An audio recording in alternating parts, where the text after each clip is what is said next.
ድምፅ ይቆራረጣል መቼም ሲያሰጣ አሉ አሉ መልሻለሁ በድምፅ እንዳይቀደል ሃሎ ሃሎ ባትሪው አለቀብኝ ኔትወርኩ ጠፋብኝ አሉ አሉ ባትሪ እኮ ቢያልቅብኝ ውሸት አልገብኝ ሃሎ ሃሎ የአንቺ ጉዳይ አቅም ጆሮሽ ላይ ጠልቅል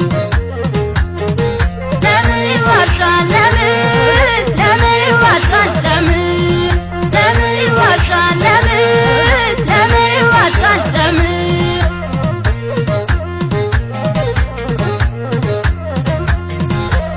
ቻል አድርጌው እንጂ ቴሙኑን እሻል እንኳን በሞባይል በኢንተርኔት ይዋሻል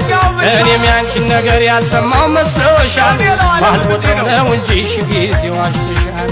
ዘመነ መጣሽው ሞባይል ከገባ ያቀርብልኝ ጀመር ውሸት